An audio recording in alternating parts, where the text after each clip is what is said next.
Alors il est marqué dans la paracha de Baalotecha, donc on est dans le 9e chapitre de la paracha au début. Vaïdaber Hashem el Moshe, donc a dit Hashem el Moshe, Bamidbar Sinaï, on est dans le désert du Sinaï, Bashana Shenit, Letzetam Meretz Misraïm. On est la deuxième année après la sortie d'Égypte. Donc la première année on sort d'Égypte, on fait le Korban Pessah, n'est-ce pas, en sortant d'Égypte, et l'année d'après, on a aussi fait Pessah, d'accord? Combien de fois on a fait Pessah dans les 40 ans? 40 fois. Eh ben, on a fait qu'une seule fois. Qu'une seule fois. Incroyable. Après, on n'a plus fait Pessah. C'est terminé. Ouais, Rachid ramène comme ça, ouais. C'est pour ça qu'on l'a mentionné là, pour dire qu'on a fait qu'une seule fois. On a fait deux fois, en fait, en sortant d'Égypte et l'année qui a suivi, cette année-là. Et donc, c'est marqué, Beshen Hashem de Bezal Benat Israël, Bachodesh Harishon, ouais, donc le premier mois de l'année, donc dans la Torah, le premier mois de l'année, c'est pas Tishri, mais c'est Nissan. Veyasu Ben Israël est à Passach, Bemoado, et donc ils ont fait Pessah en son temps. Be'arba Asar Bachodesh, donc le 14 du mois. Ben Arbaïm, donc dans l'après-midi, comme ça a été institué les lois rationnelles, Tarasu Oto, vous le ferez. Vaïdaber Moshe Ben Israël Asot Apasach. Vaïasut Apesar Barishon, oui, Barba Asar Yom Bachodesh. Donc on a fait Pessah le premier mois de l'année, le 14 du mois, Ben Arbaïm, dans l'après-midi. Oui, Bamidbar Sina, Kechol Asher Tziva Hashem et Moshe, Ken Asu Ben Israël. Vaïanashim, Asher Ayut Meim Nefesh Adam. Voilà, pourtant il y avait des gens qui étaient impurs. Des gens qui étaient impurs. Or, quand on sait qu'on est impur, on ne peut pas approcher le Korban Pessah.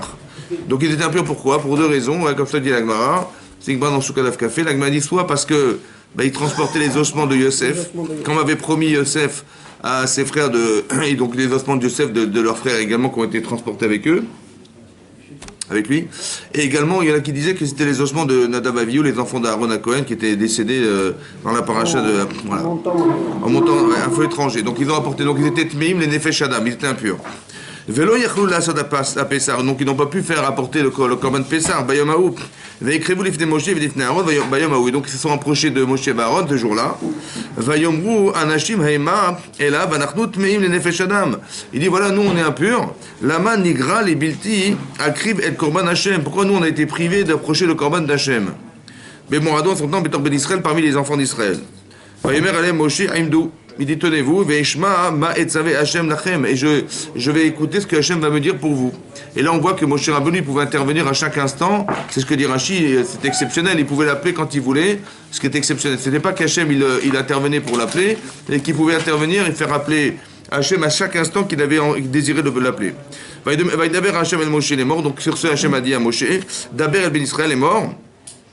Dit aux enfants d'Israël en disant, Ish qui est amène nefesh Adam.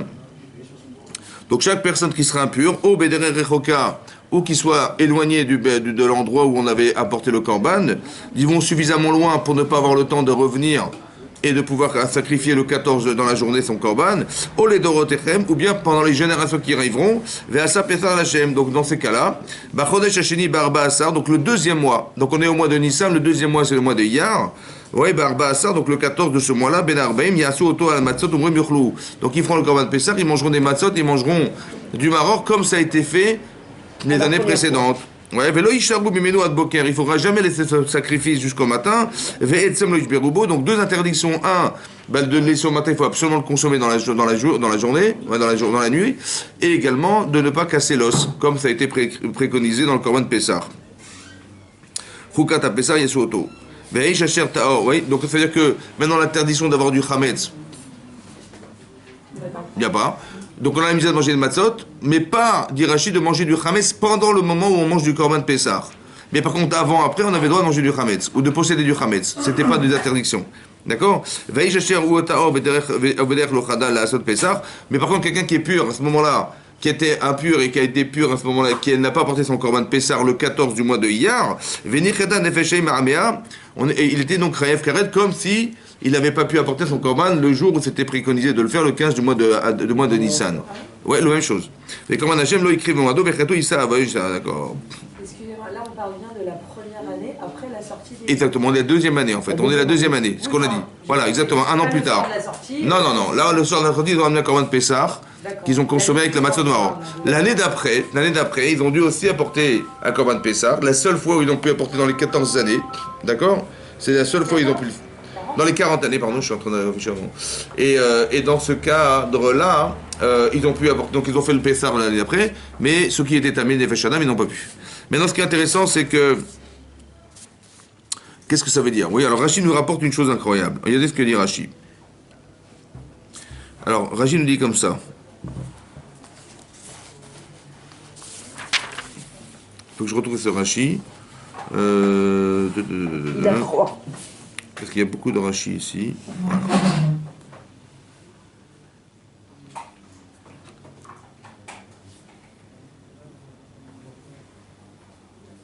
Voilà. C'est marqué la Manigra. Donc pourquoi nous... Attends, je vous explique une chose. Ces gens-là, ils ont fait une mitzvah. D'accord? Ils ont été déplacés, les ossements de Yosef, d'Égypte, en Israël. D'accord? C'est ce qui était préconisé de faire. Bon, ça devait durer 1 an, ça a duré 40 ans. Mais ils ont pris sur eux, ils ont fait une mitzvah ou pas? Comment? Oui, jusqu'à ce qu'on arrive en Israël et qu'il a été enterré en Israël, Yosef. Maintenant, il a été enterré à Shrem. Maintenant, on a pris ses os. Donc, c'est-à-dire que les ossements qui nous ont... Nous, on a eu la faveur de faire la mitzvah, on a pris sur nous cette année de déplacer les ossements de Yosef. Et quoi, sous prétexte qu'on a fait une mitzvah, on est privé de faire la mitzvah de Pessah. Sous prétexte qu'on est tamé, c'est pas normal. Donc, ils sont pleins. Maintenant, est-ce que c'était légitime? On aurait pu dire, écoutez, vous avez choisi, vous êtes rendu tamé, ok, Mazal Tov, vous avez fait la mitzvah, ben c'est trop tard, maintenant vous avez raté la mitzvah de Pessah. Mais est-ce que c'est logique que quelque part on ait voulu faire une mitzvah et au détriment de ce qu'on a voulu faire, sous prétexte qu'on est impur, alors on ne peut pas amener le Korban de Pessah ce qu'on aurait voulu faire? Et là on voit Amar Lahem, ouais, ils ont dit, donc qu'est-ce qu'ils ont dit? Amar Lahem, Aimdou, Veishma. Donc ils ont dit, mais on est tamé, on a voulu faire une mitzvah, on est tamé. Et sous prétexte de tout le monde, on ne peut pas apporter le Korban de Pessah, c'est pas logique. Donc on aurait dû ne jamais être privé de ça. Donc faites quelque chose pour nous, voilà. Donc il a dit, bah, peut-être mettez du sang sur le misbéach, purifiez-nous, comme les Kohanim le faisaient à l'époque, et comme ça on aurait pu apporter le Korban de Pessah. Il dit, écoute, je sais pas.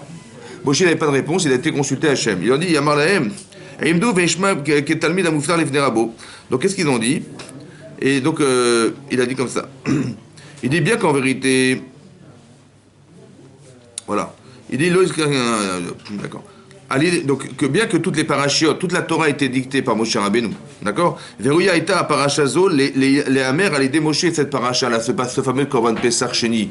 Normalement, c'était Moshe Rabbeinu qui aurait dû le dicter. Est-ce que cette mise aurait existé sans qu'on ait pu intervenir, à votre avis? Dites oui, dites oui. Très bien, bien sûr. C'est-à-dire que normalement, on aurait dû demander le Korban Pessah Sheni. C'est-à-dire cette halakha-là, que quelqu'un qui est impur, le jour du Korban normal, du Korban Pessah, dans l'année effective, évidemment, on aurait dit, s'il était tamé, ou il est dans un endroit éloigné du Mishkan, évidemment qu'on aurait préconisé qu'il amène son Korban de Pessah Sheni, ailleurs. Seulement pourquoi? C'est pas Moshe qui l'a dit. Il dit comme ça, Kishar Kol Torah, Kula, et là, chez Zachou Elou, c'est eux qui ont eu le mérite. Chez Tehamer Al Yedem, que cette halakha, elle a été dite par ceux qui l'ont réclamé. Chez Megalgim Zechut Alidé Zakai. Parce que quelqu'un qui a du mérite, il devient un vecteur de mérite. C'est extraordinaire. Ça veut dire que quelque part, c'est marqué dans la paracha, que normalement, cette halakha, elle aurait dû être dite par Moshe Rabbeinu. Évidemment, il aurait dit, voilà, vous amenez comme un Pessah, et si vous êtes impur, ou bien éloigné du Mishkan, vous apporterez le mois suivant. C'est ça qui aurait dû être fait. Moshe, on ne lui a pas donné cette halakha. On ne lui a pas permis de le dire. Vous savez pourquoi? Parce qu'il y a des gens dans l'Israël qui sont méritants.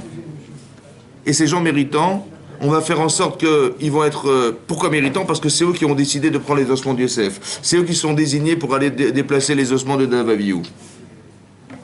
Et pour ça, ils ont été rendus tamés. Ils ont perdu en se rendant tamés. Ils ont perdu en se rendant impurs. Parce qu'il y a plein de choses qu'on aurait pu faire pures qu'on ne peut pas faire quand on est impur, on est d'accord? On croit qu'on perd lorsqu'on peut faire une mise, on peut croire qu'on va perdre. Il y a des gens qui vont dire non, c'est très gentil, merci pour la mise, mais je préfère rester pur, ça va? Et on va se refuser à faire des mises sous prétexte qu'on va perdre. Et on voit qu'eux, non, ils ont dit malgré tout, on va faire. Et comme ils étaient zakai, ça veut dire qu'ils avaient ce mérite, alors ils vont jamais perdre. Et à chaque fois qu'on va voir dans une situation pareille dans la vie, où effectivement on croit qu'on va faire quelque chose et on est perdant dans l'histoire, vous allez vous rendre compte qu'on n'est jamais perdant. Parce que dès l'instant on fait une mitzvah, pour deux raisons. Un, parce que c'est pas légitime et c'est pas juste. Et à part ça, il faut savoir qu'une mitzvah entraîne une mitzvah. Or ici la mitzvah, elle entraînait une avera. Parce qu'ils n'auraient pas apporté ce qui est logique ou pas. C'est impossible. Donc c'est-à-dire que c'est pas possible d'imaginer qu'on va faire une mitzvah et au détriment de cette mitzvah on va faire une avera, c'est pas possible. C'est pour ça qu'il y a une logique derrière en nous expliquant que c'est pour ça qu'ils se sont manifestés. Ils n'ont pas dit non, c'est pas... Le fait de s'être manifesté, ça leur donne du srout, vous comprenez? On n'est pas comme ça en se disant, voilà, écoutez, Dieu il a décidé, ça fait partie de notre expérience de vie et on acceptera. On n'accepte pas.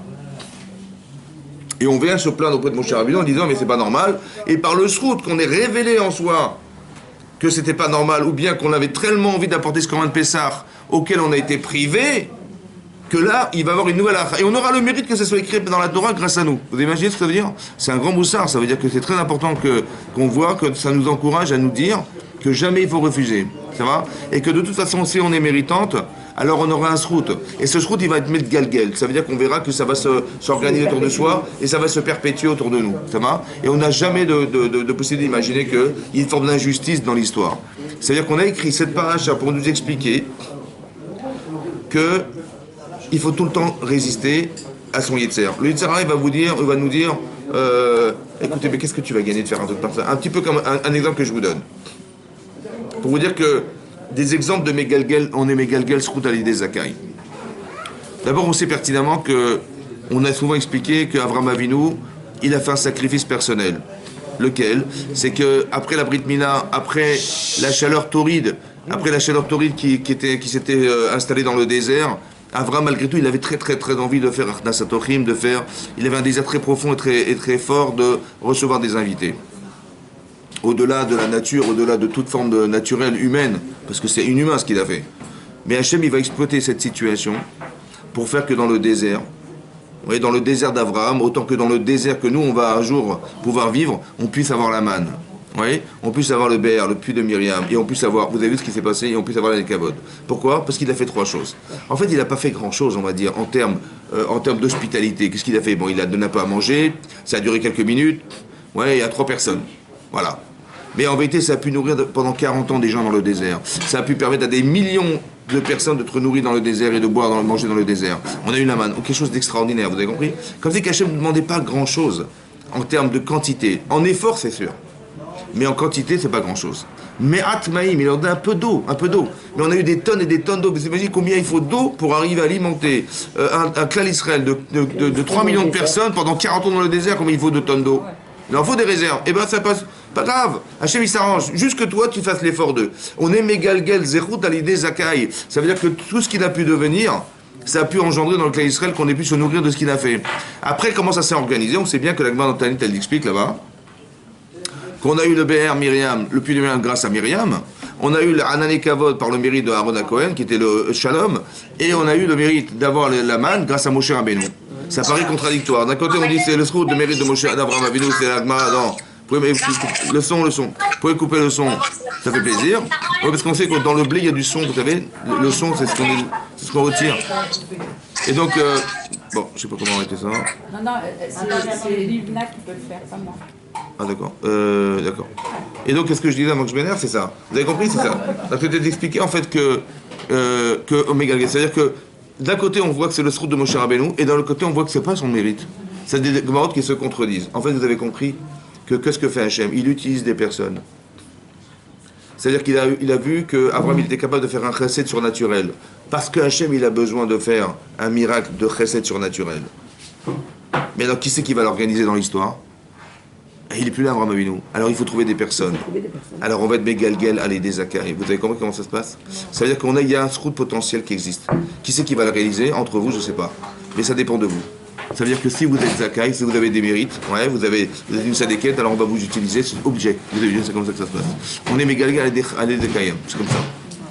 Autant qu'on a vu que des midotes extraordinaires, parce que vous allez voir que quand Rachel, elle se plaint de ne pas être enceinte, alors que toutes les deux servantes, elles ont des enfants, que Léa a des enfants, et donc elle se plaint auprès d'Hachem, elle se plaint auprès de son mari, disant « Imagine, vous savez, si j'ai pas d'enfant, mais t'as nourri, je suis morte. » Ouais, pour montrer combien c'est important, dit l'Agma dans Nedarim, qu'une femme, elle ait des enfants, c'est vital. Ouais, c'est comme la carte. La carte vitale. Alors, vous avez compris? Non, c'est ça. Donc c'est vital. Mais non, je parlais pas de Raphaël Vital, non, je parlais de... Mais non, c'est pas non plus vital. Mais vous avez compris que c'est important que... Et donc elle s'est plainte auprès de son mari, disant, mais si je... Et donc prie pour que j'ai des enfants. Qu'est-ce que fait Léa? Elle tombe enceinte, Léa. Et elle sait pertinemment qu'elle va avoir un garçon. Et si elle a un garçon, donc elle aura eu 7 enfants, 7 garçons, et sa sœur, elle n'aura plus maximum qu'un seul parce que les deux servantes avaient déjà 2 enfants. Donc 4 et 7, ça fait 11, il ne restera qu'un. Elle dit ça ne serait pas légitime que ma sœur Rachel, elle est moins que les servantes, c'est pas possible. Donc elle va prier dans les 40 premiers jours de sa grossesse, parce qu'on sait que dans les premiers 40 jours, on peut prier pour que les choses s'inversent. Et donc elle va voir Dina, et, comme elle s'appelle, et sa sœur aura Yosef. Normalement, Yosef devait naître chez Léa. Oui, Il est finalement né chez Rachel. Rachel. Donc elle a fait un sacrifice ou pas? bien sûr. Elle a perdu, mais vous savez ce que ça veut dire perdre un chevet? Perdre un enfant du Clan Israël, ça veut dire perdre un srout éternel Ben, elle l'a qui fait quand représente même. chaque chevet. Elle a fait par amour pour sa sœur disons pour ne pas l'affecter dans le fait qu'elle est Par plus... compassion. par compassion, pour ne pas qu'elle soit affectée de fait d'avoir moins d'enfants que les autres. Qu'est-ce qu'il a fait Hachem? Elle a eu Dina. Mais Dina, elle a engendré Asnat. Asnat a épousé avec Yosef. Yosef. Et Yosef, il a eu... Ephraïm et Ephraïm Ménaché. Et Ephraim ont remplacé Shimon et Lévi. Ça veut dire qu'elle a perdu un, elle a gagné Deux. contre 2 barils d'Ariel. Vous avez vu que ça ne s'échange pas. Vous avez compris? Mais C'est-à-dire que c'est... et Rachel aussi les avait, puisque. Enfin, c'était Exactement, en fait- c'est-à-dire que on voit qu'ils se sont associés. Qu'est-ce qu'elle a fait Rachel? Aussi, Rachel, quand elle a vu sa sœur entrer sous la roupa. Elle lui a Elle lui a donné les... Mais comment elle a pu donner à sa sœur? Elle voit son mari, elle voit son téléphone sonner, elle voit son mari rentrer sous la roupa et son père, il lui fait un coup pareil. Et madame, elle reste... elle dit, mais non, mais bien sûr... Vas-y. Vas-y, quoi, vas-y. Attends, pour mon mari, ça fait 7 ans que j'attends. Et mon mari, il veut pas épouser Léa, il veut pas épouser moi. Vous avez compris comment elle arrive à voir, c'est extraordinaire. Hein.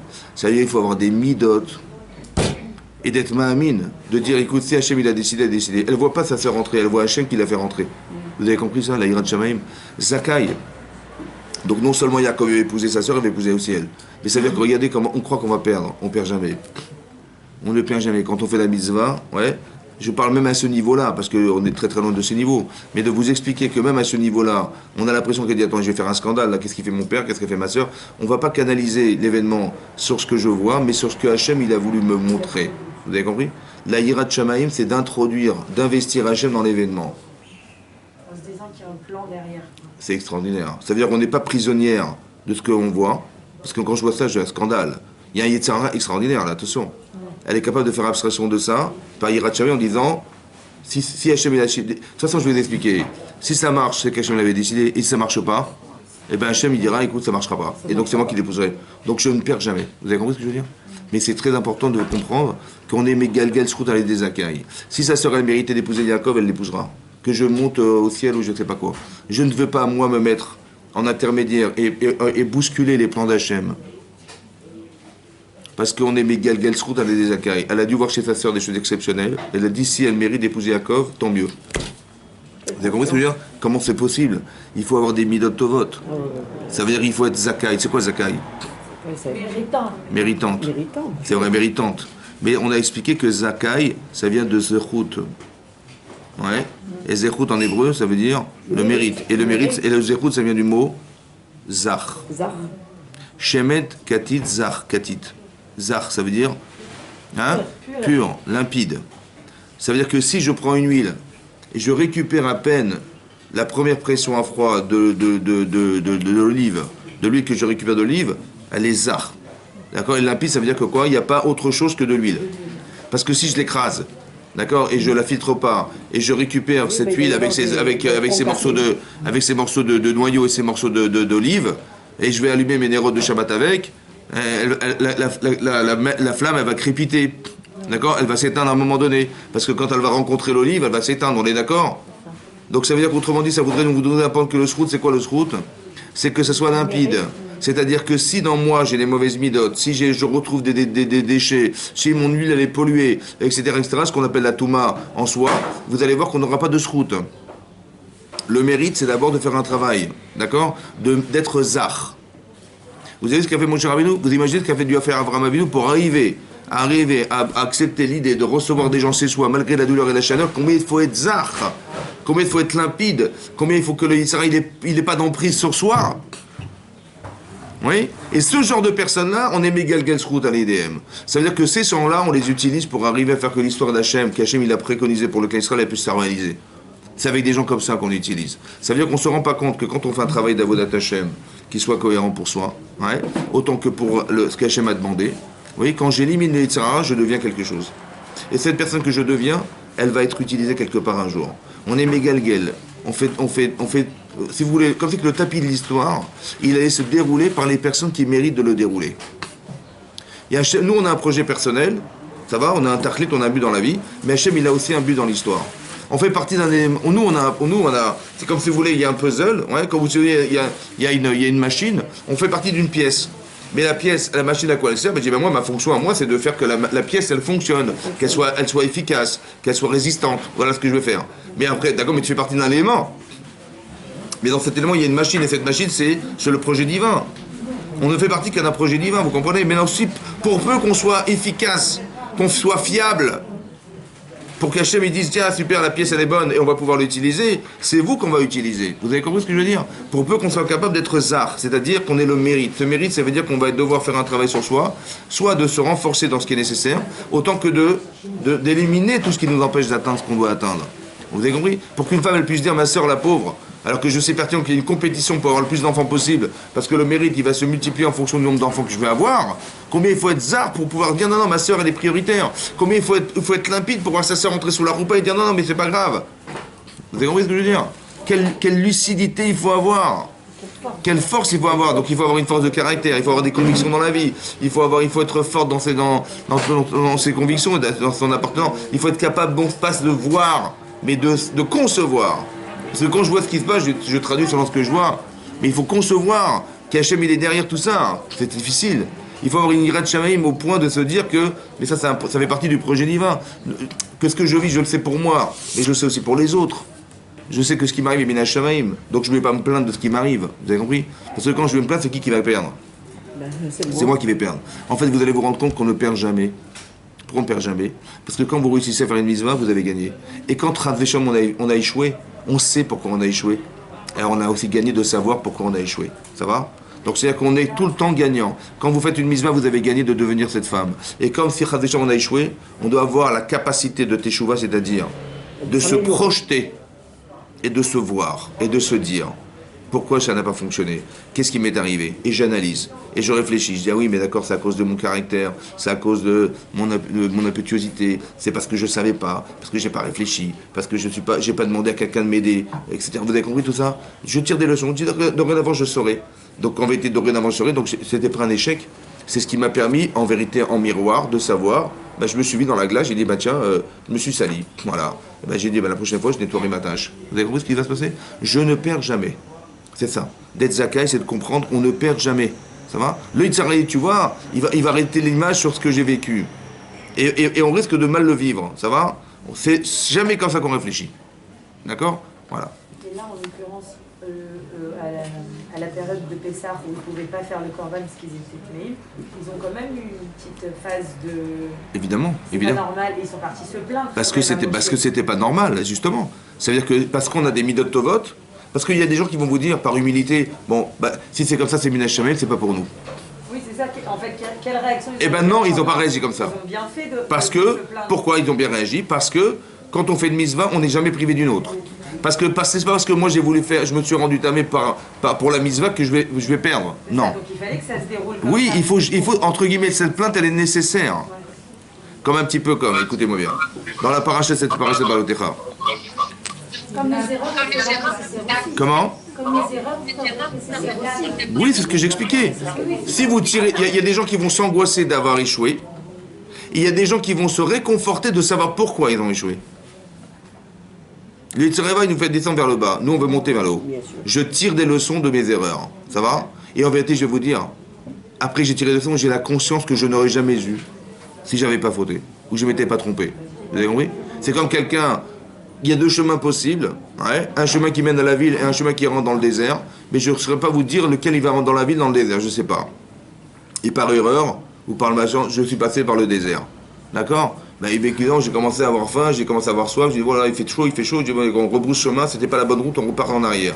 Et quand je repars en arrière, je suis soulagé, ce que j'aurais jamais su. Si par exemple j'avais eu la chance d'avoir choisi le bon chemin, je dis bah tiens, on a eu la chance. Voilà. Mais là, je sais ce que j'ai failli perdre, et je sais ce que je gagne à trouver le bon chemin.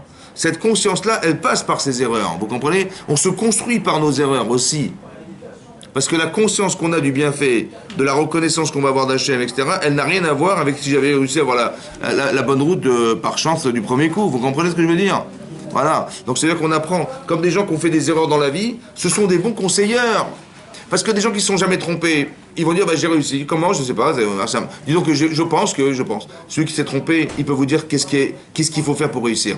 Les meilleurs conseillers, c'est ceux qui se sont trompés, pas ceux qui ont réussi.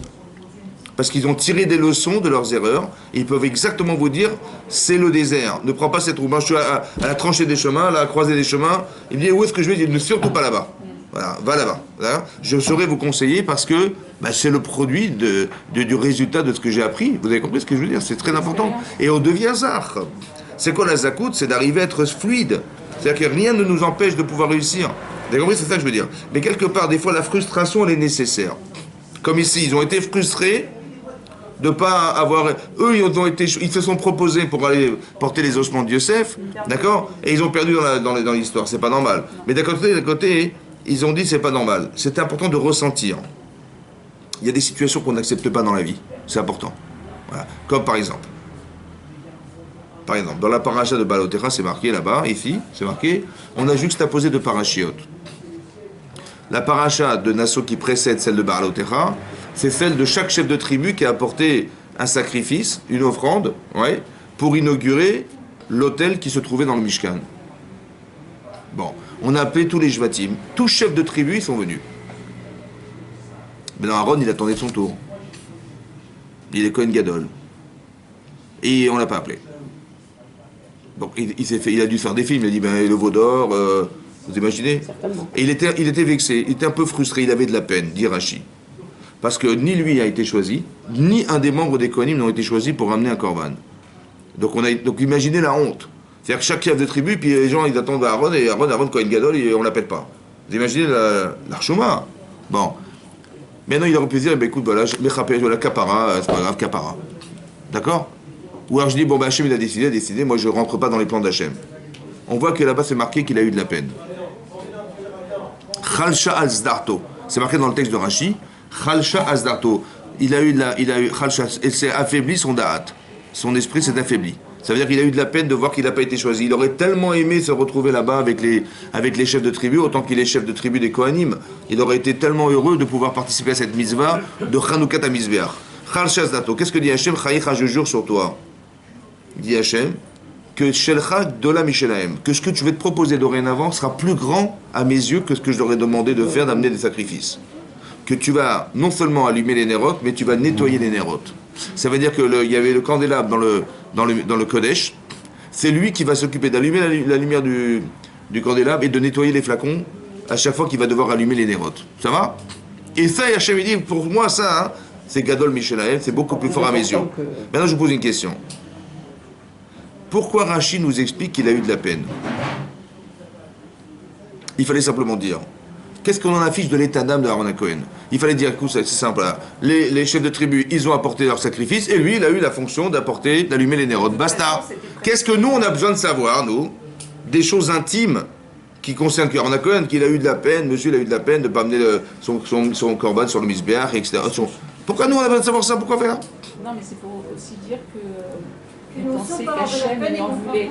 Alors le fait qu'il lui ait donné cette mission, ça veut dire qu'il n'a plus rien contre lui. Non, avant qu'il ait mission. Avant. Il a eu de la peine. D'accord. Il a eu de la peine, et à la suite de ça, Hachem a dit, écoute, ce que je vais te proposer est plus grand. Ça va?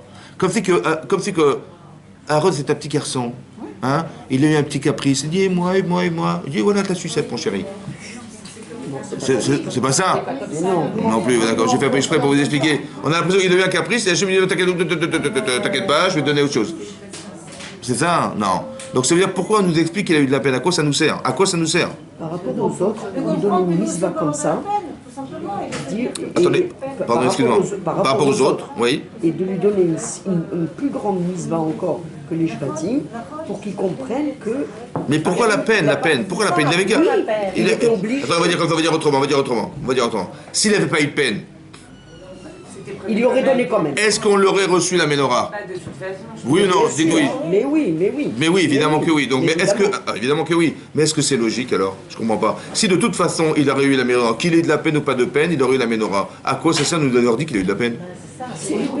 Donc vous êtes obligé de dire par l'absurde que c'est l'inverse, madame. Que c'est parce qu'il a eu de la peine qu'il a eu. S'il n'avait pas eu de peine, il aurait eu zéro. Voilà. J'ai pas entendu, madame. C'est parce qu'il a eu de la... C'est normal, c'est légitime. Justement pour une raison très importante, qu'on nous explique qu'il a eu cette peine. Très très bien. Ça veut dire que... Mais qu'est-ce que vous apprenez de là maintenant? Il va arriver des situations, on va vous priver de quelque chose. Eh ben, Par exemple, vous allez être privé de quelque chose. Dis, mais comment ça se fait? J'ai de la peine, on n'a pas invité. On a fait exprès de ne pas t'inviter. on en fait exprès. Pourquoi faire? Parce que maintenant que tu as eu de la peine, ici on a dit, on n'a pas invité Aaron Cohen. Vous croyez en Dieu ou pas? Ben oui, donc ça veut dire que ça a été pensé par Hachem. Mais évidemment. Alors j'ai beaucoup de façons de penser. Il y a une façon pure et une façon impure. La façon pure, c'est de dire, ah j'aurais tellement aimé être là-bas. Et la façon impure, c'est de dire, bah si Hachem il a choisi, ouais je me plie à sa décision. Et toi, t'avais de la peine? Ça t'a pas dérangé? Ben qu'est-ce qu'il Hachem il a décidé? Mais tu devrais te révolter. On te dit, mais non, mais j'aurais voulu, mais donnez-moi quelque chose. Oui, C'est ça d'être zar. On est d'accord. Comment? Sur les Shem Mitzvah. Mais je parle pas Ah, des si on Shem, a pas des Shem fait couscous. quartier, oui. Évidemment, évidemment. Mais je parle. J'aurais tellement aimé être là. J'aurais tellement voulu amener mon corban de Pessah. Mais j'étais privé. J'aurais très bien pu penser autrement en disant, écoutez, nous on est religieux. Bon, je peux pas l'amener. Ben voilà, j'ai choisi. Moi, c'est moi qui me suis mis dans la gadoue. J'ai choisi d'amener les ossements. Ben risque et péril. Voilà, t'as fait ça, mais t'as perdu. C'est pas grave. Moi, j'aurais pu penser ça. Non. Il faut tellement avoir le désir de la mitzvah. Comme Abraham Avinu, tellement envie de faire. Il dit mais malgré la douleur, j'ai envie de faire. C'est plus fort que moi. J'ai envie de faire. J'aurais tellement voulu. Ou j'ai l'impression que c'est injuste parce que j'ai porté les ossements de Yosef et maintenant au détriment de ce que j'ai fait, je vais perdre la mitzvah de Corban Pessah. J'ai pas envie, mais je voulais. Si t'as envie, alors on va te donner. T'as envie, on va écrire une paracha pour toi. Tu as envie, on va te donner la menorah. Vous savez pourquoi la menorah? À la proportionnelle de ce qui t'a manqué. Tu vas éclairer le clan d'Israël. Vous imaginez ce que ça veut dire ça? C'est toi qui vas l'éclairer. Mais ça veut dire que Hachem il a fait exprès de pas l'inviter. Hachem il a fait exprès de pas l'inviter. Tu sais pourquoi? Parce que maintenant que tu as de la peine, tu as la conscience de ce que tu veux, alors je vais te donner ce que tu veux. Mais si tu n'as pas envie, alors je ne peux pas te donner. Comme si Hachem ne peut pas donner à quelqu'un qui n'a pas envie. Vous avez compris ça? C'est ça le zakai. C'est-à-dire que si tu n'as pas envie, bah, tu n'as pas envie, tu n'as pas envie. Vous avez compris ce que je veux dire? Tu as envie du Beth Amikdash ou pas? Il te manque, il te manque. Il te manque ou pas? S'il te manque au point de pleurer de ne pas l'avoir, alors on va le reconstruire. Mais je dis, bon, ben il n'est pas là, qu'est-ce qu'on peut faire? Qu'est-ce qu'on n'est pas le bon Dieu, nous? Mais non, ça va dépendre de ton désir. Hachem, il ne peut pas te donner quelque chose que tu ne veux pas. Vous avez compris ça? Vous voulez dire que dans ce monde ici-bas, pour nous, une peine, c'est vecteur de quelque chose, c'est pour apporter quelque chose. Mais la peine, c'est un contraste entre ce que je voulais et de ce qu'on m'a refusé. Et ben tu vois, on a fait peut-être exprès de ne pas te le donner. Pourquoi? Pour que tu ressentes combien tu avais envie. Et ce que tu désires au fond de toi-même, c'est ce qu'on va te donner à la proportionnelle de ce qui te manque. Vous avez compris ou pas? C'est comme Hachem. Est-ce qu'Hachem nous a créé parfait? Bon. Est-ce qu'on est une intelligence exceptionnelle? Est-ce qu'on est capable de faire tes choix facilement? Non plus. Est-ce qu'on est capable de se faire pardonner par Hachem? La slicha d'Hachem? Oui. On est capable? Oui, mais est-ce qu'on est vraiment capable au fond du fond que quand je demande pardon, Hachem il m'exauce tout de suite? Non. Est-ce qu'on est-ce qu'on est en quête de Géoula? Ouais. Est-ce qu'on est en quête de Refoua Shelema? Est-ce qu'on est en quête de Parnassa? Mais ce que je vous ai dit, c'est quoi? C'est les brachot du matin. Hein. Les brachot, pardon, de la tfila. Bon, mais quand on les lit, comment on les lit? J'ai fait la mitzvah. Hachem est venu prier, j'ai fait ma prière, j'ai prié. Merci Hachem. Je lui ai rendu service à la limite. Vous savez quoi? Il m'a demandé de téléphoner, je lui ai téléphoné. Bon, c'était ça le but. En fait, entre nous, on a besoin de choses dans la vie? Oui, non. Bon, il le sait Hachem ou pas? Il le sait Hachem ou pas? Oui. On a besoin de lui demander? Après on lui demande alors. Attendez, est-ce que vos enfants ils disent maman n'oublie pas de la manger cet après-midi? Ce soir je ferai que le dîner ça fait. Ben je vais pas voir ma mère en lui disant tous les jours maman le repas, maman le machin, est-ce que tu as nettoyé la maison? Ben non évidemment, elle sait qu'on est là, elle va nettoyer la maison, elle sait qu'on est là, elle va nous préparer à manger. Hachem il sait qu'on est là. Donc il va nous donner ce qu'il faut, non? Pourquoi t'as besoin de lui demander alors? Il veut qu'on lui Il aime qu'on lui demande, en passant par lui, Qu'on le sollicite et qu'on... ses enfants, on sait que tout va venir. Ça veut dire que le manque de chokhma, d'intelligence, le manque de teshuva, le manque de... Il doit être tellement fort. conscience. Il doit être tellement fort que c'est ça que tu veux demander. Et d'où je sais que c'est ça qu'il faut faire. Parce que bizarrement dans la prière, on a du mal à faire la prière. Dès qu'on démarre, au bout d'une bracha ou deux, On pense à autre chose. on s'envole. Comme c'est beau. Hein? Et après on retourne sur ses pattes et on dit mais où j'étais? Mais tous les jours, hein, tous les jours. Mais pourquoi c'est comme ça? Pourquoi? Parce que notre quotidien, il prend le pas sur... Parce que si vraiment tu as envie, est-ce que tu aurais dû être Sarah? Non. Eh ben, c'est parce que tu n'as pas assez envie. Ça veut dire que la proportionnelle du manque, il est relatif au Yetzer. Vous avez compris ça? Ça veut dire que quand est-ce que tu sais que ce que tu demandes, c'est vraiment un vrai manque chez toi? Quelqu'un qui a mal au ventre, d'un manque, il ne va pas avoir d'Yetzer, je vous rassure. Est-ce que tu as assez mal au ventre pour demander la Chorma? Manifestement non. Est-ce que tu as mal au ventre de demander la Teshuvah? Est-ce que tu as mal au ventre de réclamer à Hachem ta Selicha? Est-ce que tu as mal au ventre que... Est-ce que tu as mal au ventre? Ouais, parce qu'on parlait de la Ménorah, c'est pour ça. Est-ce que tu as mal au ventre de demander la Rifouach Shelema pour toi ou des gens? Ouais. Est-ce que c'est vrai, vous avez compris? Mais si tu as mal au ventre, tu peux pas te déconnecter. Si ça te dérange tellement, tu sais que quelqu'un est malade, est-ce que ta tête elle va dire ah oui, mon mari m'a demandé de faire ça, ah oui, j'ai des courses cet après-midi, ah oui, j'ai une livraison à faire? Pas du tout. Vous avez compris? Parce que ma priorité, je mets le focus sur ce que j'ai besoin. Mais il faut comprendre le besoin. Il faut qu'on ait une nécessité. J'avais envie d'aller ce Corban Pessar, moi. J'avais envie de participer à la Chanogam. J'avais envie. Et on m'a privé de ça. On a fait exprès, mon chéri. Tu sais pourquoi faire? Pour que ton désir, il puisse exercer en toi de la conscience. Et là, maintenant que tu as envie, alors, tu as créé le vide, alors on va le remplir. Vous avez compris ça? Ça s'embrouille. Hein. Tu as créé le vide. Ils ont allumé des... Non, mais ça sent les bois, ça sent pas les bougies. Non, c'est pas ça. Ça sent le bois qui brûle, excusez-moi. Ouais, Oui, c'est non, il vrai. faut le faire attendre. Oui, oui, là, ça sent. En fait, non, ça fait pas. Non, c'est un monsieur qui D'accord. Non, c'est ça. Alors, vous avez compris ça? Ça veut dire que c'est très important, c'est ça que ça veut dire. Ça veut dire qu'Hachem, il sait qu'on a des bonnes midotes. Soit on a le mérite que ça s'accomplisse tout de suite par nous, soit on va créer un manque pour qu'on ait la conscience de ce qu'on est capable de faire. Donc on peut, quand ça va tout seul, oui. Par exemple, je donne un exemple pour vous expliquer le travail. Moshe Rabbeinu, il a assassiné l'Égyptien qui avait abusé d'une femme juive. Ça va? À la suite de ça, qu'est-ce qui s'est passé? Il s'est sauvé. Où il est parti? Où il est parti? Hein? À Midian, chez les... Dans la Torah, c'est marqué que finalement il s'est retrouvé à Midian. Dans la Torah, c'est marqué ça. Il a retrouvé Yitro. En vérité, vous savez quoi? Il s'est passé 40 ans entre les deux. Ah ouais, tout simplement. Il est devenu roi d'Éthiopie pendant 40 ans. Et après, ce passage, il n'est pas marqué dans la Torah. Pourquoi faire? Pourquoi il n'est pas marqué? Il n'y avait rien d'intéressant.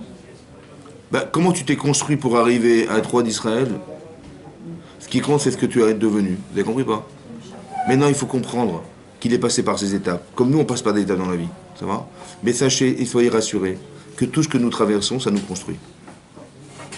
La simcha qu'on a de passer par des étapes. Il a dû se sauver. Combien de David Amer il a dû échapper à la mort? Combien? Et bien ça a permis que le Mashiach va naître de lui. Vous avez compris, c'est énorme. Ruth à Moavia, elle a dit non, je te quitte pas, elle va suivre Naomi là où elle ira. Elle a eu le mérite, cette femme-là. Je ne sais pas si vous vous rendez compte que David Amelech il va descendre d'elle et que le Mashiach il va descendre de cette femme. Vous avez compris ce que c'est? Il faut faire un travail sur soi. On est mégal gel srout des akai. Ça veut dire qu'on ne se rend pas compte, il y a la Torah, c'est la connaissance. Mais il y a un travail sur soi qui est fondamental. D'accord? Parce que si on ne travaille pas sur soi, on peut être des tzadikim, on est des talmidei chachamim, hein, mais il faut un travail de midot. C'est fondamental parce que c'est là le révélateur. Vous comprenez? C'est comme par exemple, un exemple. Avram Avinu, quand il a demandé à Eliezer de trouver une femme pour Yitzhak, il dit va chercher une femme de la famille de mon père. D'accord? La famille de Terach. Parce qu'avant, dit le Rashi, au début il a fait jurer le Dieu qui était le Dieu qui est reconnu sur le ciel et la terre. Et après il a dit le Dieu qui était seulement reconnu sur la terre mais pas dans le ciel. Et bizarrement ça veut dire quoi? Il dit au début quand je suis parti de chez mon père, Hachem était connu, hein, mais il était connu dans le ciel mais pas sur la terre. Ce qu'a fait Avraham Avinu, c'est d'arriver à faire que Hachem soit reconnu sur la terre. Et il est devenu Eloké Hachem Baaretz. Les gens pouvaient dire on connaît Hachem grâce à Avraham Avinu. D'accord? Et donc il a fait jurer de façon à ce que... Mais pourquoi il a parlé de son père? Pourquoi il a parlé du Dieu qui était reconnu au départ dans le ciel et pas sur la terre pour nous parler du Shidour de la future femme de son fils? Qu'est-ce que ça a à voir? Bizarrement, hein, quand Eliezer il a prié, il a dit écoute, il a dit Hachem, c'est simple, hein, si je lui propose de me donner à boire et qu'elle me pour un mois il y a mes chameaux, c'est bon, c'est la femme d'Israël. Donc c'est une preuve de quoi? Il a recherché une femme qui était chesed, c'est-à-dire une femme qui avait un bon cœur, une bonne midote, ouais. Parce qu'il faut être capable de donner à boire à ses chameaux tout en sachant qu'il était assoiffé. Il a 10 chameaux et chaque chameau il boit 100 litres d'eau. C'est-à-dire il dit il faut qu'elle arrive à puiser une tonne d'eau, quoi. Mademoiselle. Hein, c'est ça. Bon, elle est où là? Oui, bah c'est ce qu'il a demandé. C'est ça, il a demandé à Hachem. Mais non, et c'est ce qu'elle a fait. Hein. Maintenant, elle avait un cœur extraordinaire. Mais pourquoi il n'a pas parlé d'Irat Shamaïm? Il n'a pas dit, mais il faut qu'elle soit une sadéquette quand même. Elle est de l'Irat Shamaïm. Pourquoi il n'a pas... Il a parlé des midot sans parler au moins qu'elle croit en Dieu, cette fille. Hein. Ben, c'était compris dedans. Non, il n'a pas dit ça. Il a dit que je lui propose de demander à boire et à mes chameaux. Basta. Voilà ce qu'il a demandé. Vous avez compris ou pas? Ça veut dire comme ça. Il y a des filles qui vont avoir de l'Irat Shamaïm, mais elles n'ont pas de midot. Alors tout ce qu'elles vont faire, c'est pas zakai. Ça veut dire que ça va sortir tordu. Par contre, si elle a des bonnes midot, même si elle n'est pas religieuse, parce que quoi? Parce que de qui je sors, moi, Abraham? Et Terah, c'était un idolâtre? Il était dans la Torah? Non. Mais manifestement, tout ce qui est devenu Abraham, c'est par le srout de son père, oui ou non? C'est quel midot? Les midot qu'il avait de son père. Je veux une fille de la famille de mon père, pas des Eretz Canaan. Parce qu'en Eretz Canaan, c'est des filles qui elles sont tordues, j'en veux pas. Je veux des filles qui ont des midot tovot, vous avez compris? C'est ça le zéchout. C'est de faire un travail sur soi. La véritable cohérence, elle vient venir du regard que vous avez de votre vie. Mais comment vous allez voir? Avec quoi vous allez voir? Ben, vous avez des lunettes. Mais est-ce qu'elles sont floues? Vous avez les bons verres? Vous avez les bons verres? Vous avez compris ça? C'est pour ça qu'il faut que la Torah, c'est sûr. Mais il faut que la Torah nous pénètre. Il faut qu'on ait envie. Mais il faut des midot tovot. Énorme. Ah, il faut des midot tovot. Vous avez compris ce que je veux dire? Et vous allez ressentir la satisfaction, elle vient de la mida tova. Et la peine, elle peut venir de la mida tova. J'ai dit, mais j'aurais tellement aimé faire la mitzvah, on m'a privé de ça, j'aurais tellement aimé. C'est comme quelqu'un, il va se casser le bras. Ça va? Chazé shalom. Bon, il a dû mettre un plâtre. Je dis, mais comment tu vas mettre tes tefilines? C'est le bras gauche, tes droitiers. Il dit, il va dire, qu'est-ce que je peux faire? Hein? J'ai vu la halakha, je peux pas le mettre. Ben voilà, c'est comme ça. Voilà. Et ça va, t'as pas trop de peine? Ben, qu'est-ce que je peux y faire? Qu'est-ce que je peux y faire? J'ai le bras cassé. Et les gens vont dire, il va pleurer, le type, il dit, purée, j'aurais voulu mettre. Bon, mais fini, je peux plus les mettre et tout. C'est comme c'est connu que Rav Israël de Sarcelles, il était tombé malade, gravement malade. Et on est obligé de le nourrir avec des perfusions. Et il a commencé à pleurer. Il dit, mais qu'est-ce que vous avez, Rav, pourquoi vous pleurez? Il dit, je pourrais plus manger les matzot de Pessah. Ça veut dire que la personne, au lieu de s'accabler sur ce qui lui arrive, il dit, mais comment je vais manger les matzot de Pessah? Vous avez compris? Ça, c'est un révélateur de construction. Il a tellement construit la mitzvah, désiré la mitzvah, que quand il ne peut pas la faire, eh ben, il a de la peine, il pleure. Vous avez compris ce que je veux dire? C'est ça, construire les gens. C'est ça, les zéchout. Vous avez compris ce que je veux dire? On arrive à ressentir nos chiyuvim, quelque part. On ressent la mitzvah, on le désire. Mais ça, ce que je vous dis là, c'est ça la part du monde futur. La part du monde futur, quand on dit qu'on est zoché les chayolam haba, le mérite d'arriver au monde futur, c'est l'intensité et le degré que on peut atteindre dans le monde futur et le degré d'intensité du désir de la mitzvah, du désir de la proximité avec Hachem. On est dvukim b'Hachem, c'est ça. C'est-à-dire que le degré de proximité avec Hachem, il dépend essentiellement de la proximité. Pour ça que de tout temps, on a toujours fait les iloulotes. On a toujours fait... Pourquoi? Parce que même si on n'est pas forcément des orthodoxes, je sais pas quoi, on s'est attaché au Chachamim. On a la Emouna et on fait Baba Meir, Baba Saleh, voilà. On fait pourquoi? Parce qu'on s'attache au Tzadikim. Voilà, on s'attache. Et cet attachement-là, il est perpétué dans l'histoire et c'est ça qui donne du srout.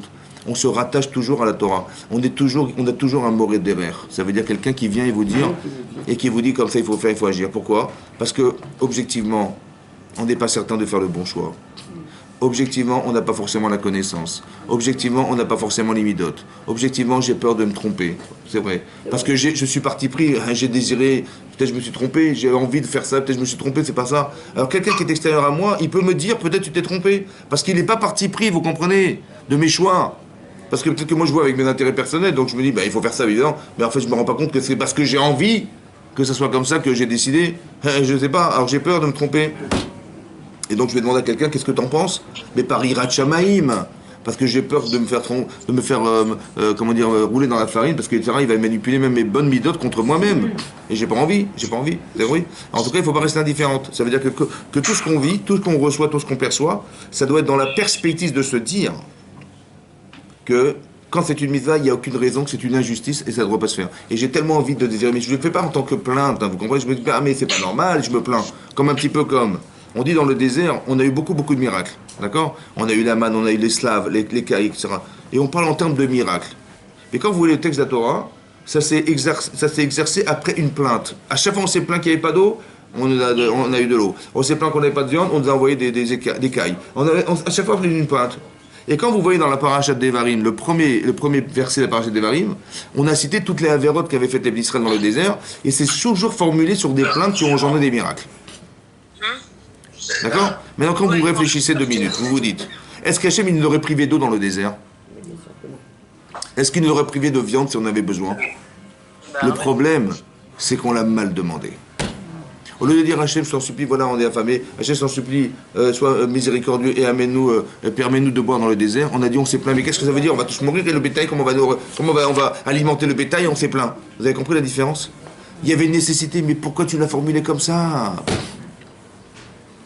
Midot Tovot, Derech Eretz, tu dis. Dans la formule Mechila, tout est dans la façon de demander. Dans ce que vous avez dans le cœur. Et ce que vous avez dans le cœur, comment ça va se formuler de cette manière? Si vous êtes fâché, vous allez l'exprimer. Et si vous avez de la peine, vous allez l'exprimer avec de la peine. Voilà, tout est dans la manière dont on exprime la chose. C'est ce qui ressort, la manière, c'est ce qui ressort de ce que vous ressentez. Là, ils se sont plaints. Ça veut dire, mais c'est quoi cette histoire? On est dans le désert, mais comment on va survivre dans le désert? On va pas. Ils vont se plaindre auprès de Moshe Rabbeinu. Ouais. Jusqu'à ce qu'ils vont presque le lapider parce qu'il manquait de l'eau dans le désert. Et comment on va alimenter nos enfants et nos femmes et comment on va faire? On s'est plaint. Au lieu de dire, au lieu d'avoir l'humilité de dire, ouais, il n'y a pas d'eau. Mais Hachem, il a fait exprès qu'il n'y ait pas d'eau. Il n'est pas fou, Hachem. Il a fait exprès. Pourquoi? Parce que quand tu verras ce qu'il va avoir, il va tomber de la manne miraculeusement. Mais ça dépend de c'est ça le zéchout. Est-ce que tu es zach? Est-ce que tu es limpide? Est-ce que tu n'as pas de déchets en toi? Est-ce que tu n'es pas pollué? Est-ce que tu ne vis pas la vie des autres? Est-ce que tu ne vis pas avec le regard des autres en permanence? Est-ce que tu vis ta vie? Est-ce que tu as compris? C'est la zakout. C'est-à-dire qu'on nettoie. C'est du nettoyage. C'est logique d'un côté parce que c'est ça le produit de la teshuva. C'est quoi la teshuva? La teshuva, à la différence de celui qui n'a pas de capacité à faire teshuva. Il y a des gens qui sont orgueilleux ou orgueilleuses. D'accord? Et quand on leur fait reproche, elle se vexe, c'est le truc, faut mettre des gants avant de leur parler, tu sais, je sais pas comment je te dis, je sais pas. Parce que madame, elle va, ou monsieur, il va jamais accepter, ou il va exploser, d'accord? Mais pourquoi il explose? Pourquoi il explose? Parce qu'il n'est pas capable de se voir. Il est capable de voir, mais pas de se voir. Ça va? Par exemple, quelqu'un, il va faire un don à la synagogue, ouais. Et puis il va constater qu'un beau don, il va constater qu'il n'y a pas sa plaque sur les murs de la synagogue. Il va faire un scandale, ouais. On va lui dire, mais monsieur, votre nom, il est comme vous, il est à côté de la plaque. Vous avez compris? C'est ça le problème. Et c'est ça le problème, c'est que les gens, ils sont... Vous avez compris? Mais pour qui t'as donné? Je sais pas compris, pour qui ton nom sur le mur de la synagogue? Mais t'as donné parce que c'était la nécessité. Non, tu donnes pour toi. Et à chaque fois qu'on va voir ça, il y a faire tes chouvas, c'est d'être capable de se dédoubler. C'est-à-dire de se voir. Soit je me vois, soit si j'arrive pas, je demande à quelqu'un de me voir. Vous avez compris? Quand j'ai dit, mais comment j'ai pu faire ça? Comment j'ai osé faire ça? Ouais. Mais comment j'ai l'humilité de me regarder. C'est des midot tovot, ça. Quelqu'un qui n'a pas fait de teshuva, ça se voit tout de suite, parce que ça va être compliqué pour des gens qui ont des intérêts personnels, parce qu'ils seront incapables de se regarder. Parce que pour eux, un échec, c'est une défaillance. Et une défaillance, c'est rabaisser ce que nous sommes. Ce qui est une erreur fondamentale. Je vous ai expliqué que quand je me suis trompé, j'ai pas perdu. Je sais pourquoi, mais j'ai gagné de le savoir. Et comme je le sais, je vais m'arranger, je vais être meilleur. Et lui, il sera jamais meilleur. Parce qu'il va toujours rester avec la tare et la carence qu'il a. Parce que monsieur ou madame, il n'a pas la faculté à accepter ses erreurs. À tirer des enseignements de ses erreurs. Dis-moi, mais jamais de la vie. Comment tu oses parler de moi? Mais je te connais plus, je te parle plus. Tu m'as vexé, c'est bon, je te connais plus. C'est-à-dire que c'est impossible de s'arranger. Vous avez compris? Et c'est ça. Et donc, pourquoi c'est comme ça? Ils n'ont pas eu le zéchout. Ils n'ont pas eu le mérite de pouvoir changer. Pourquoi? Parce qu'ils ne sont pas arts. Parce qu'il n'y a pas de limpidité, il n'y a pas d'humilité, il n'y a pas de midot, il n'y a rien. Vous comprenez? Et tout ce qui se passe, c'est dans l'intérêt de soi. Ça ne marche pas. On n'est pas mégalguel srout par des gens pareils. Comme c'est marqué, il y a deux justices. Vous avez marqué dans la Gemara, dans ma cote, il y a marqué là-bas le machal akadmoni. Il y a un machal, c'est une parabole qui est, akadmoni. Ça veut dire qui précède la création du monde, quoi, carrément. Que si quelqu'un, il a tué Bémézid, il a tué quelqu'un volontairement, mais sans témoin. Et quelqu'un qui a tué par accident, sans témoin. Donc on dit, on ne peut pas juger ces gens, on ne peut pas les juger, il n'y a pas de témoin. Même si un seul témoin l'a vu, on ne peut pas le juger, le condamner. Ça va? D'accord? Donc qu'est-ce qui se passe? Qu'est-ce que fait Hachem? Il fait se rencontrer ces deux personnes dans une auberge. Comme ça dit l'Agmara. Celui qui a tué volontairement, il se trouve sous une échelle. Et celui qui a tué par accident, il est monté sur l'échelle, il a trébuché, il a raté un échelon, il a glissé, il est tombé, il l'a tué. Devant témoin. Celui qui a tué Bémézid, il est mort, et celui qui a tué par accident, il va finalement aller en galoute. Vous avez compris? En ville de refuge. Ça veut dire qu'Hachem, il est Mechayev, elle est Chayav. Si la personne, elle a pu avoir ça, c'est parce qu'elle attire vers elle ce qui lui ressemble. Mais Hachem, il fait la justice. Il y a une justice divine et une justice humaine. Donc on est Mechayev, elle est Chayav, on l'a condamné par des gens condamnés. Et on a fait mériter ou on a mérité parce qu'on est méritant. C'est comme ça. C'est ça, Pessar Sheni. C'est ça, Pessar Sheni. C'est-à-dire que nous, on n'a pas mérité de ne pas faire le Korban Pessar. C'est pas parce qu'on a fait une misva qu'on va être tributaire d'une Touma qui nous empêche de faire ce Korban parce qu'il y a une halakha, qu'un type qui est impur, il ne peut pas venir Korban Pessar. Vous avez compris? Soit tu dis, il y a énormément de façons de réagir. Mais la meilleure façon de réagir, c'est de refuser. Parce que c'est pas normal que j'ai tellement envie, et sous prétexte que j'ai fait une misva, je vais perdre. Non, pourquoi je vais perdre? J'ai fait une misva. Mais cette réflexion-là, elle vient d'un désir. Et ce désir, c'est le désir de la misva. J'avais tellement envie d'amener cet ossement de Yosef, de les porter, d'avoir le mérite d'avoir fait ça. J'avais tellement envie d'amener... Oui, et comme j'avais envie, normalement, ce désir ramène un désir. Lequel? D'amener le Korban Pessah. Quand vous faites des misvot, ça crée du désir. Ça s'appelle la Kedusha, ça. Hachem est Mekadishrem. Hachem, il vous sanctifie. Pourquoi? Parce que quand vous faites une misva, vous allez avoir un ressenti qui correspond à une valeur spirituelle qui anime et qui alimente votre neshama. Si vous avez désiré la misva, il va se passer que c'est pas mécanique, c'est émotionnel. Que vous avez fait une misva, vous avez envie d'en faire d'autres. Quelqu'un qui est à l'inverse, il a envie de faire une avera parce qu'il a fait une avera. Vous avez compris? D'accord? Donc on voit autour de soi exactement, vous pouvez connaître la personne en fonction de ce qu'elle fait. Parce que si elle fait une misva, c'est qu'elle a eu envie, donc Hachem il est mégalguel, c'est le srout, et si c'est l'inverse, c'est l'inverse. Donc il y a des gens qu'on peut côtoyer, des gens qu'on ne côtoiera pas, mais on le voit, on le saura. Parce que la manière de fonctionner ou les fréquentations qui sont propres à la personne sont révélatrices. On est attiré par des gens qui nous ressemblent. Vous avez compris ce que je veux dire? L'erreur, elle est comment? C'est quand on a fait une erreur. Quand on a fait une erreur, oui. La tchouva, c'est le pardon, c'est... La teshuva, c'est la teshuva. D'abord le vidouille. Le vidouille, c'est de reconnaître nos erreurs. On dit khatati, j'ai fauté, j'accepte. Après, je prends sur moi... Après, j'ai honte de ce que j'ai fait. Après, je prends sur moi je regrette aussi. J'ai honte et je regrette. Et après, je prends sur moi de ne pas recommencer. D'accord? Il y a un travail psychologique de savoir d'abord accepter ses erreurs. J'accepte. On ne dit pas non, je fais abstraction, j'ai rien vu. Voilà, j'ai rien vu, je fais comme si j'ai rien fait. Ou j'ai l'impression que ça, j'accepte. D'accord? Je dis j'ai fauté. Ensuite, j'ai honte de ce que j'ai fait. La honte, c'est le contraste entre le bien et le mal. Parce que je sais ce que j'aurais dû faire et je sais ce que j'ai pas fait. Et après, j'ai honte, je regrette. Et après, je prends sur moi de ne pas recommencer. Ce sont trois sentiments émotionnels qui permettent de se protéger de ne pas recommencer. Vous avez compris? Parce que quand j'ai honte, je ne vais pas recommencer. Parce qu'il y a la honte intellectuelle, en disant, bah oui, je sais, mais alors, qu'est-ce que je peux y faire? Donc j'ai honte intellectuellement, mais pas émotionnellement. Et il y a la honte émotionnelle, de dire je rougis de mes erreurs. Et ça, c'est autre chose. Donc c'est profondément ancré en soi. Et donc c'est ça. Vous avez compris? Donc il y a un manque de volonté au départ qui ont fait la faute. Oui, mais la volonté, le manque de volonté, il vient du fait de ne pas être intéressé. Si j'ai fauté, c'est que j'avais d'autres intérêts. Donc ma volonté et mon désir, il s'est orienté sur autre chose que la mitzvah. J'ai dit non, j'ai choisi ça. Mais c'est... À quel moment il accepte n'importe quelle erreur? Instantanément. Quand je dis instantanément, ça veut dire comme ça. Il y a plusieurs sortes d'avérotes. De rater une mitzvah positive, c'est instantané. La teshuva, la kapara, elle est instantanée. Sur tout le reste, ça va passer par Kippour. Mais ça veut dire quoi? Autrement dit, ça veut dire que il faut être vigilante.